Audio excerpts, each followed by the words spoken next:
own thing. I understand. I see you have on your Georgia Bulldogs gear, so I'm guessing you're Yes, Gold sir. Dogs. Exactly, exactly. I understand. And just a little, just a little disclaimer. Neither me nor Brett were just starch Trump supporters. And honestly, I didn't vote for him in the first term because I mean it was Donald Trump. But he did a pretty good job. The more and more that I seen what he was doing while he was president. But I would tell you one thing for sure that I never supported Joe Biden, and I still don't. And this is pretty much why. And it's the debacle that's happening in Afghanistan. And I think that Brett will do a better job of explaining some of the things that have been going on. And Brett, there's a reason why I gave it a couple of weeks before I actually gave you a call because I wanted to make sure that you was in a calm state before you said your piece on it. So, what do you think about the great job that Joe Biden has been doing in Afghanistan? Well, yeah, it's funny that you were talking about how like neither of us were Donald Trump supporters, or like in the beginning, and most people don't know I come from an entire family full of Democrats, every single one of them. My dad is a Democrat politician in Georgia, Mm, and I've always been more left leaning socially in a lot of things, but I've always been the type of person who's like, if they get to take my tax money, they better be smart with their money, and the government hasn't been that way, Republican or Democrat, for a very long time. And agreed. this year alone, after you've seen Joe Biden kind of come into the office, you've seen inflation soar to the highest levels this country's ever seen. You're seeing all these like educational programs trying to be forced onto our kids, and just trying to indoctrinate into a system, and it's becoming more prevalent than it ever has. And teachers are getting caught left and right trying to do it. And Even then, even with critical race theory, like it's been the and craziest that's just thing. the icing. That's only the whipping, top. The topping on the ice cream, honestly, is Afghanistan on top of everything else. And like you said, like everything that he's done from the economy and even down to what he's teaching the children, what's being implemented into the school system, along with like critical race theory being a big thing, and it's bleeding into the military. And for it to actually go into the military, you can actually see why there were some leaders in the military who didn't say, no, Mr. Biden, we probably shouldn't just pull all our troops out at once. It might not end right. Yeah, it was a problem.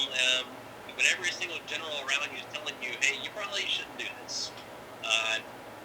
And there was actually, I remember he did that press conference he had in July where he specifically said that it was not inevitable that the Taliban was going to take over Afghanistan, take over Kabul, which they clearly did easily.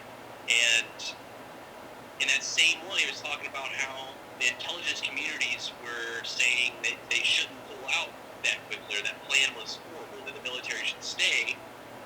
And he was like, no, they're not saying that. No, they're not saying that. Just blatantly lying to everyone at that point. And come to find out, every single general was telling him, this is too fast.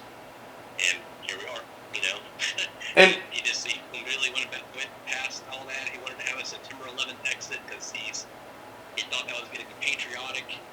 And it ended up being the biggest disaster we've ever seen in military, probably in like modern U.S. military history.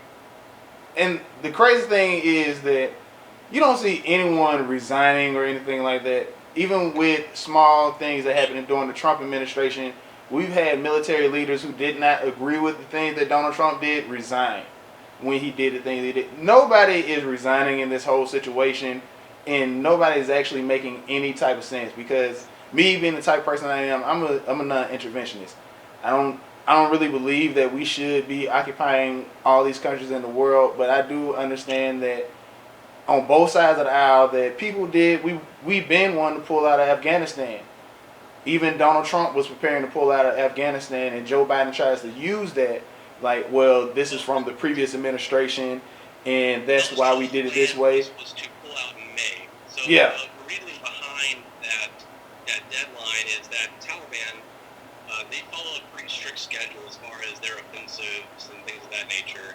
They spend most of the winter and the fall tending to their fields, and in the early parts of spring, harvesting everything they have. Like they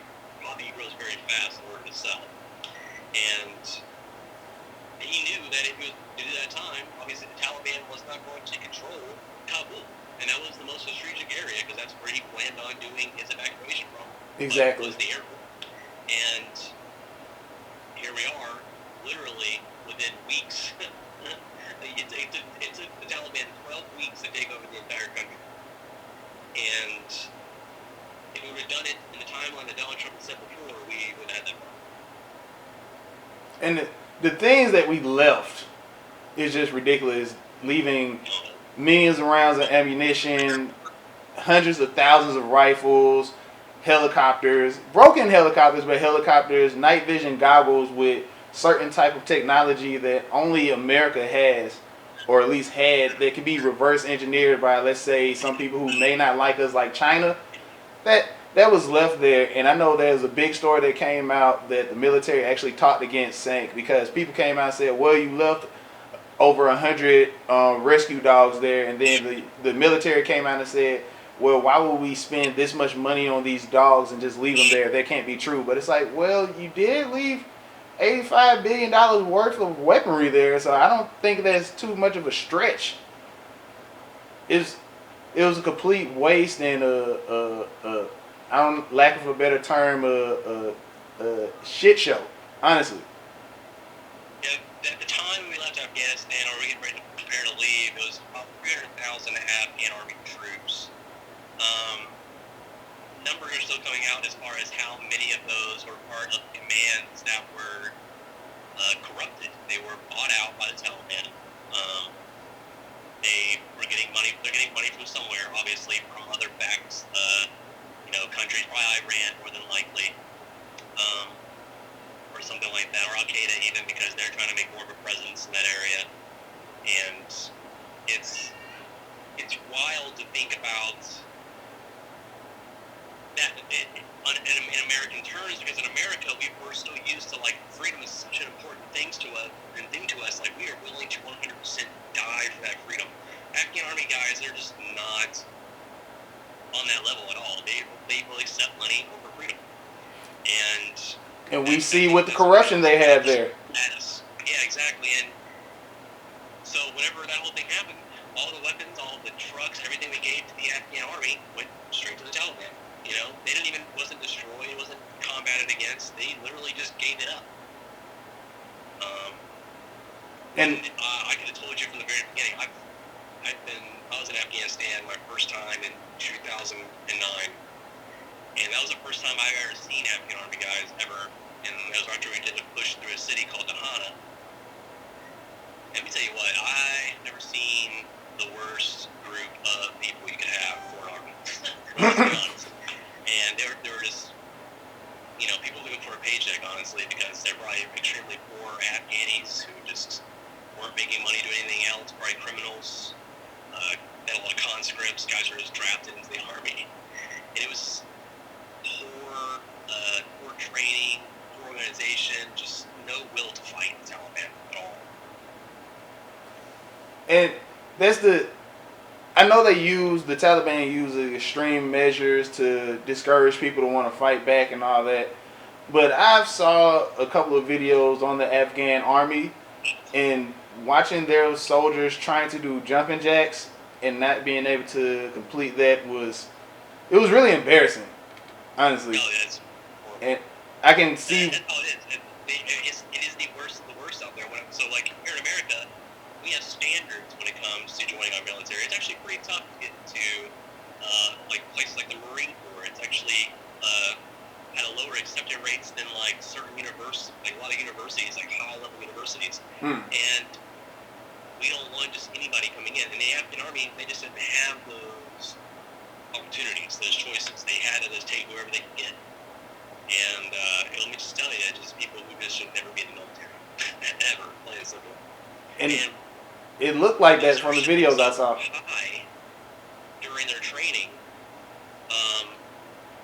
they were afraid to be tough on them at certain points, and they would just desert. They would just leave. They would just go. There was a lot of repercussions for them leaving or deserting. And it's funny because when all of this happened, you saw how quickly the Taliban was able to just take over the country, and then you see the videos from the airport where people are trying to escape, and a lot of those people were men, like men of fighting age, and they were just had no will to fight against the Taliban. And then when you look at the videos of the Taliban actually going around the country collecting weapons and how easily the people gave up their weapons, it was sad to see they had no fight in them at all. You think about this is a country who, where their ancestors have for thousands of years had oppressors over them, essentially. So it's like almost like bred into them for them to be controlled.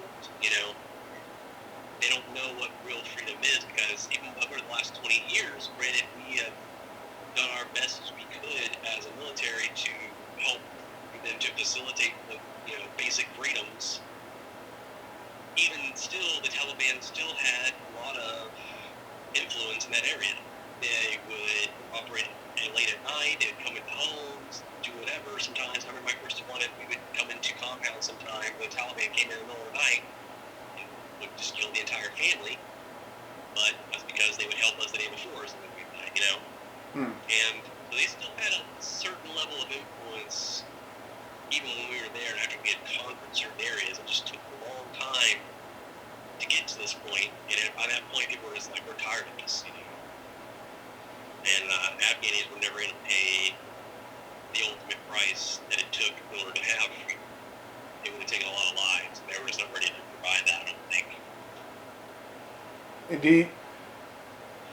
Since we're at this point now, and now we have this crazy withdrawal of troops from Afghanistan. Like I said, we've been wanting to leave Afghanistan for the past 20 years. Like, we've been over there. We was over there to fight the people who committed the heinous acts on 9/11.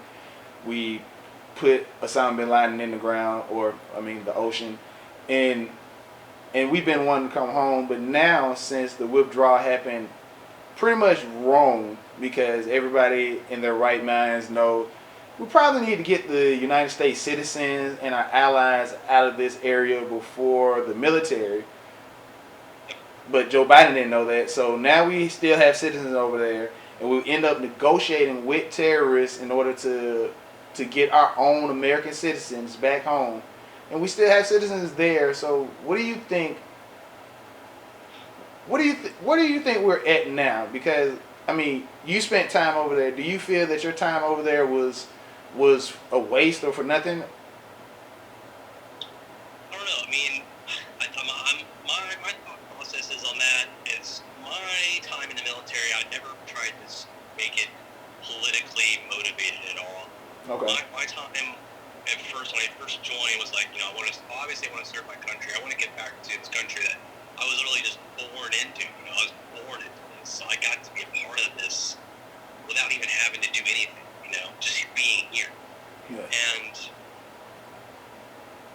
so obviously I wanted to join. So when I did, and I joined the Marine Corps, and as time went on and deployments and everything, and being with Marines, my time was about Marines. It was about saving them, making sure they got home to see their families, and we all just got to do it together. And taking out the enemy, which was the Taliban. They're an evil organization. And, leading up to where it is now, I think it's pretty safe to say that the only way you were going to win that war is whether the Afghans were going to stand up to them. Because obviously staying in Afghanistan forever was not the right choice. We needed to leave Afghanistan eventually. As far as the Afghan army goes, the Afghan police and things of that nature, I don't know. I feel like that was the biggest military failure you've ever had as far as training troops go and things of that nature. Almost like it was like a Bay of Pigs type failure. And, here we are now, the way the evacuation went, God, that was just horrible, because you had the military on the ground. You had 6,000 Marines right there at the airport. And you're telling me that you're afraid of 11,000 Taliban? Like, not even close. Like, it's not even close to that kind of a fight. Like, we outdo them in every way. We have drones in the air superiority. You can't tell me that you're not going to use every resource available